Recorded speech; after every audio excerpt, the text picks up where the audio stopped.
नमस्कार, मैं विशाल कुमार। आप देख रहे हो B mission TV. Bahujan Samaj से जुड़ी हुई तमाम छोटी बड़ी खबरों को लेकर आज हम आपके बीच फिर से हाजिर हुए हैं। एक नहीं बल्कि तमाम छोटी बड़ी खबरों को लेकर हाजिर हुए।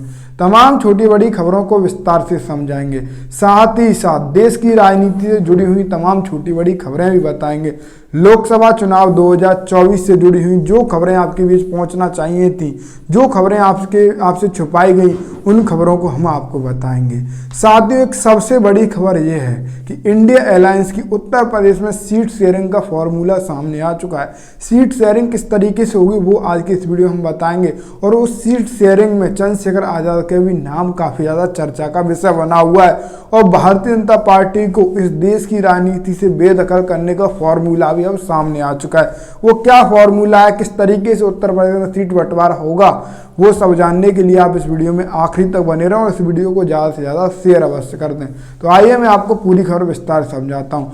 लोकसभा चुनाव का बिगुल बज चुका है। तमाम राजनीतिक दलों के नेता मैदान में उतरे हुए हैं। हाल ही में हुई इंडिया गठबंधन की बैठक के बाद तमाम राजनीतिक दलों के नेता सोचने पर मजबूर हैं कि किस तरीके से सीट बंटवारा होगा। पर सूत्रों के हवाले से जो खबर टीवी चैनलों पर, सोशल मीडिया पर आग की तरह वायरल हो रही है, वो खबर आपके बीच पहुंचना बेहद ही जरूरी है। सबसे पहले मैं आपको बता दूं, इंडिया गठबंधन की अभी एक और बैठक होने वाली है नई वर्ष से ठीक पहले।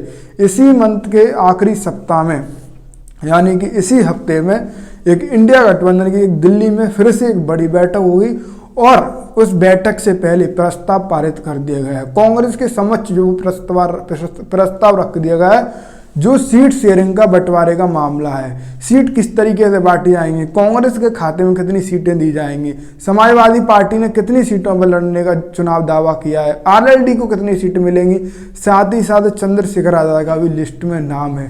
तो चंद्रशेखर आजाद को कितनी सीट मिलेगी वो मैं आपको बता देता हूँ। साथ ही साथ एक खबर सोशल मीडिया पर, तमाम न्यूज चैनल पर, भारत समाचार पर, आज तक पर, यूपी तक, एबीपी न्यूज पर, तमाम चैनलों पर वायरल हो रही है कि समाजवादी पार्टी और कांग्रेस आरएलडी गठबंधन पर बड़ी खबर यह निकल कर आ रही है।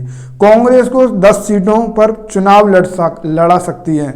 कांग्रेस उत्तर प्रदेश में लगभग 10 सीटों पर चुनाव लड़ सकती है। ये सूत्रों के हवाले से खबर निकल कर आ रही है। वहीं समाजवादी पार्टी लगभग 60 सीटों पर, यूपी की 60 सीटों पर चुनाव लड़ना चाहती है। समाजवादी पार्टी यूपी की 60 सीटों पर चुनाव लड़ना चाहती है। हमने लगभग 3 महीने पहले आपको बता दिया था कि लगभग 65-60 के बीच समाजवादी पार्टी सीट इंडिया गठबंधन से चाहती है और वही बात अब सच होती दिख रही है।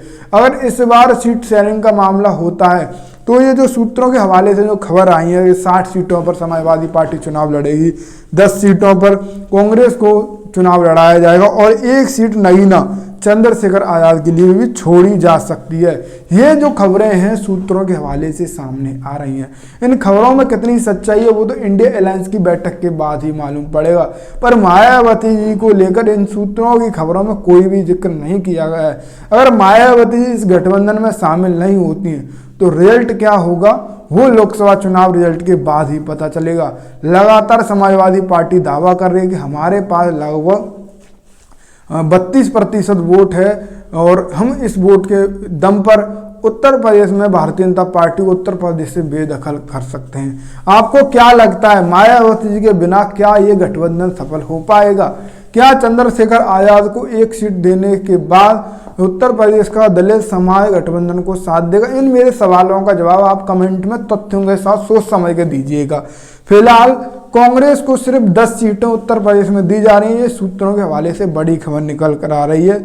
यूपी में 10 सीटों का प्रस्ताव कांग्रेस के समक्ष रखा गया। अगर कांग्रेस इन 10 सीटों पर राजी होगी तो सीट बंटवारा, सीट शेयरिंग, एक सीट या 2 सीट ऊपर नीचे हो सकती हैं।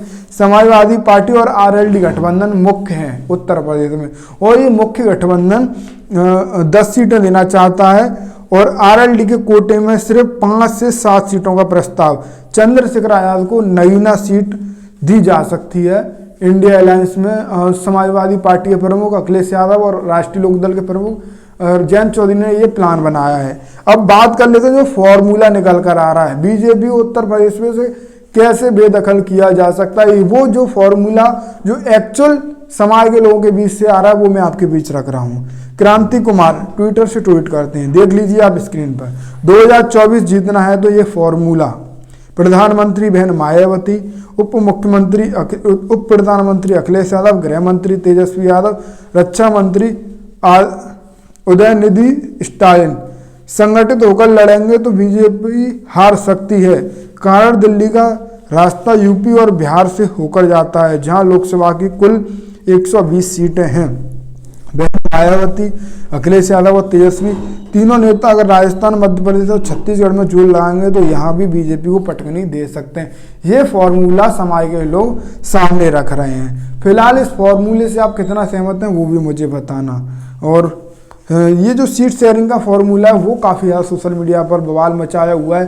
अगर ये सीट शेयरिंग का फॉर्मूला अगर वास्तव में सही है, सूत्रों के हवाले से जो खबर आ रही है, अगर इस पर मोहर लग जाती है तो चंद्रशेखर आज़ाद के खाते में 1 सीट जा सकती है, नगीना जिस सीट से चंद्रशेखर आज़ाद चुनाव लड़ना चाहते हैं। लगभग बात करें तो एक चुनावी सर्वे भी सोशल मीडिया पर, तमाम टीवी चैनलों पर सी वोटर सर्वे काफ़ी ज़्यादा अभी वायरल है, उस पर भी विशेष बात होना बेहद ज़रूरी है, क्योंकि उसमें सिर्फ मात्र बहुजन समाज पार्टी को उत्तर प्रदेश की 80 सीटों पर मात्र 5% वोट दिया जा रहा है। 5% पर ही बहुजन समाज पार्टी को रोक दिया गया है और गठबंधन को लगभग 39% और 49% लगभग बीजेपी को दिया जा रहा है, 35% सॉरी गठबंधन को।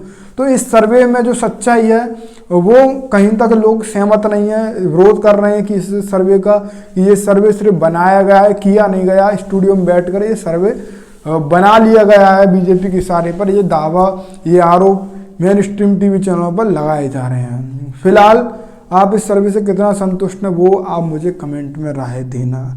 अब बात कर लेते हैं सभी खबरों के बारे में। ये जो सभी खबरें हुई इनसे क्या निकल कर आ रहा है। लोकसभा चुनाव से पहले अगर मायावती चुनाव लड़ती हैं तो मायावती के हिस्से में जो वोट प्रतिशत आएगा वो लगभग विधानसभा चुनाव 2022 में 12% ही आया।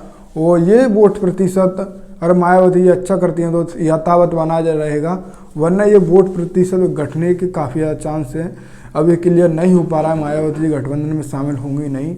लगभग 60% चांस ये है कि मायावती जी गठबंधन में शामिल नहीं होंगी, 40% चांस है कि मायावती जी गठबंधन में शामिल हो सकती हैं। अगर मायावती जी गठबंधन में शामिल होती हैं तो चंद्रशेखर आज़ाद के लिए जो लोकसभा सीट एक नगीना छोड़ी जा रही थी वो सीट नहीं छोड़ी जाएगी। वो बात अलग है कि समाजवादी पार्टी अपने खाते में से उनको 1 सीट दे दे, और मुझे नहीं लगता कि वो देंगे। जिस तरीके से विधानसभा चुनाव में उनका रवैया देखने को मिला था। और दलित समाज भी अपनी आंखें खोलें, अगर गठबंधन नहीं पूछ रहा है, और फिर अपने हिसाब से आप गठबंधन के साथ दें या किसका दें वो आप अपनी सोच समझ पर निर्णय करना, और आगे विश्लेषण आपके बीच रखते रहेंगे। फिलहाल आप इस वीडियो को शेयर करें। धन्यवाद।